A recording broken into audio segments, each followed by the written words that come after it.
السلام علیکم ناظرین، MR نیوز اسٹوڈیو سے میں ہوں کنزہ تنویر۔ سب سے پہلے نیوز ہیڈ لائنز۔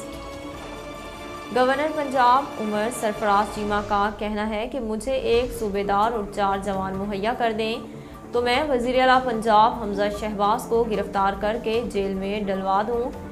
ایک بیان میں گورنر پنجاب عمر سرفراز چیمہ نے کہا کہ آئینی اور قانونی بحران کا شکار پنجاب کو طاقت کے زور پر یرغمال بنا لیا۔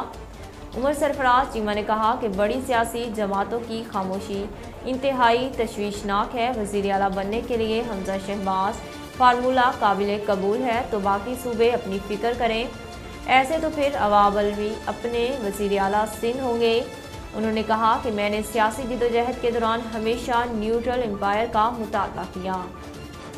لودھرا کے ہسپتال میں ڈاکٹروں کی مبینہ غفلت سے 1.5 سالہ بچی انتقال کر گئی۔ ڈسٹرکٹ ہیڈ کوارٹر ہسپتال لودھرا میں موجود بچی کے والد عبدالرزاق کا کہنا ہے کہ وہ گزشتہ رات 10 بجے اپنی بیٹی کو اسہال اور الٹی کی کیفیت سے ہسپتال لے کر آئے تھے کہ ڈاکٹروں نے اسے چیک کر کے دوائی دی اور کہا بچی ٹھیک ہے، اسے گھر لے جائیں۔ بچی کے والد عبدالرزاق کے مطابق طبیعت خراب ہونے پر دوبارہ بچی کو ہسپتال لایا گیا، لیکن عملے نے توجہ نہ دی اور ڈیوٹی پر موجود ڈاکٹر موبائل استعمال کرتا رہا۔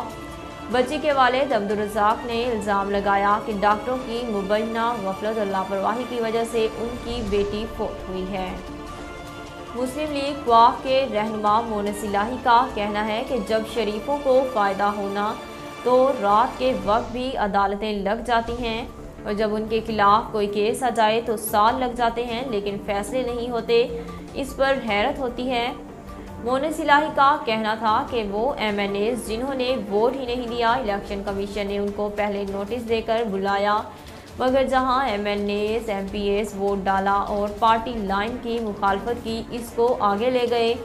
قواف لیگ کے ممبران قومی اسمبلی کی شہباز شریف کابینہ میں شمولیت سے متعلق سوال پر مونس الہی کا کہنا تھا کہ صالح حسین چودھری اور طارق بشیر چیمہ جلد واپس آ جائیں گے۔ ناظرین، اب تک کے لیے اتنا ہی۔ مزید خبروں اور اپڈیٹ کے لیے دیکھتے رہیے MR نیوز۔